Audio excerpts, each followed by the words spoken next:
Hello everyone, welcome to After Duty Vets, where we discuss what life is like after the military.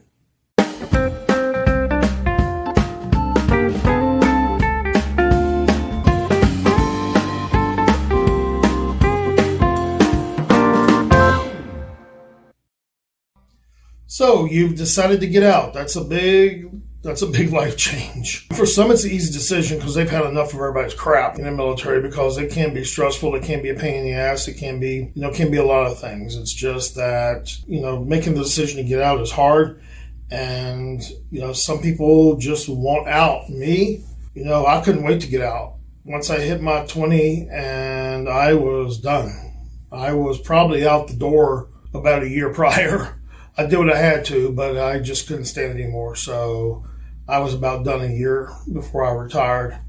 For others, it's hard. It's hard making that choice. That's a huge shift in your life. Whether it's you did 4 years or whether you did 20 years or whether you did 30 years, it doesn't matter. It's a hard decision to make, to get out for some. Because you lose the security, you lose the guarantee of a paycheck, medical benefits, housing, and all that good stuff. So you lose a lot when you get out, and it's a hard decision to make. So you ask yourself, what are you going to do when you get out? We all go through this. Do I want to go back to where I came from? Do I want to go home? Do I want to go, where do I want to go? It's like, do you want to go back to home to your high school friends? Do you want to go back to your family, to your old girlfriends or girlfriends in general? Do you want to go back because it's familiar? And you want to be back in your home environment, and that's fine.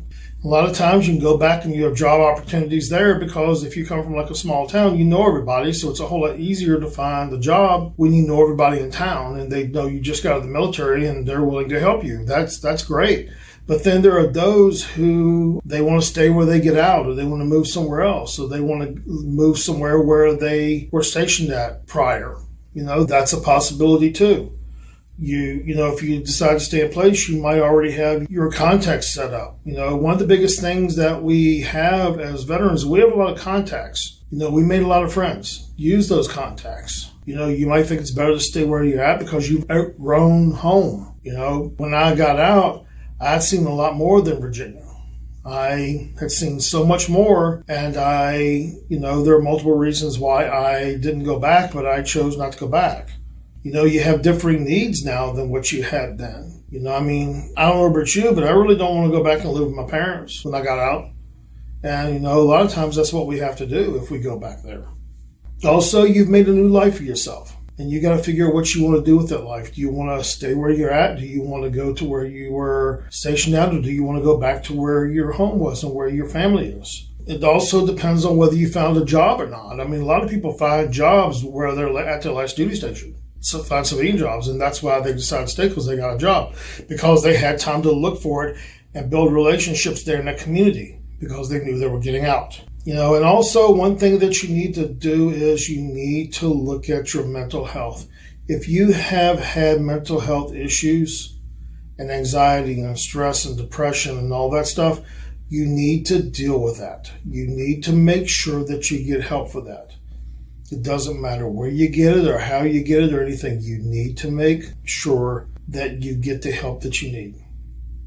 So I hope I've been helpful to you, and I want you to get the job, the security, and the life that you deserve. So until next time, talk to you later. Bye.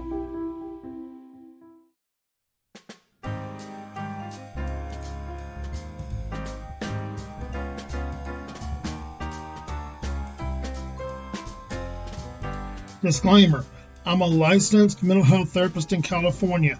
If you're searching for mental health help, please reach out to someone in your state.